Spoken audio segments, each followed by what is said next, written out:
Il est des personnes qui vivent de crainte, d'appréhension. Chaque jour, elles sont entourées d'épreuves de l'amour de Dieu. Chaque jour, elles jouissent des largesses de sa providence.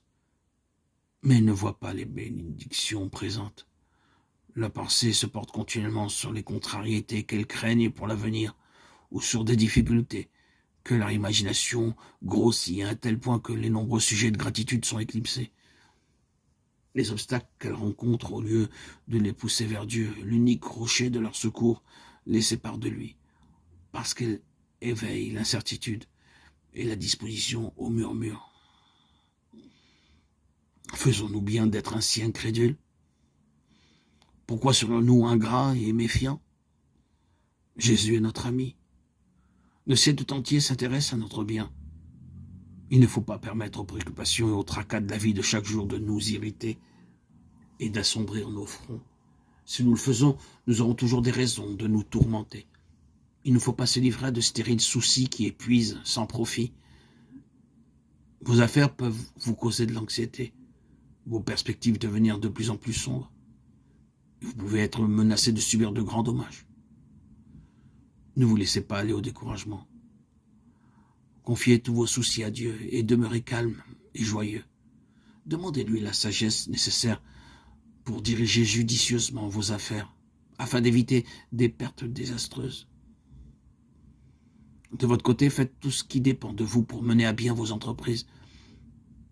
Jésus nous a promis son assistance, mais non pas sans notre coopération.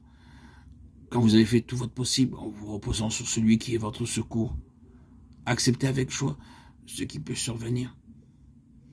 Il n'entre pas dans les desseins de Dieu que ses enfants soient tracassés par les soucis. Par contre, notre Dieu ne nous trompe pas. Il ne nous dit pas « ne craignez point ». Il n'y a pas de danger sur votre route. Il sait que nous aurons des épreuves et des dangers à affronter. Et il est franc avec nous. Il ne se propose pas de retirer ses enfants hors d'un monde de péché et de corruption, mais leur montre un refuge assuré. Le Sauveur a pris ainsi en faveur de ses disciples. Je ne te prie pas de les ôter du monde, mais de les préserver du mal. Vous aurez des tribulations dans le monde, dit-il. Mais prenez courage, j'ai vaincu le monde.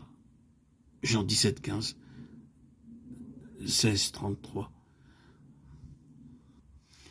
Si nos pensées s'arrêtent sur l'amour merveilleux et sur la compassion de Jésus à notre égard, notre attitude sera emplie de reconnaissance, d'amour, de confiance. Et nous pourrons faire ce que le psaume 37, 3 nous dit. Confie-toi en l'Éternel et pratique le bien, et le pays pour demeure, et la fidélité pour pâture. Confie-toi en l'Éternel. Nous rencontrerons alors cet amour indicible. Notre cœur percevra ce Sauveur aimant, et notre langue, notre bouche déversera que des paroles de reconnaissance, de louange, à la gloire de son saint, précieux nom, suprême nom de notre Sauveur Jésus-Christ, Yeshua, Jésus, Melech HaMashiach, Roi Messie, vrai Dieu.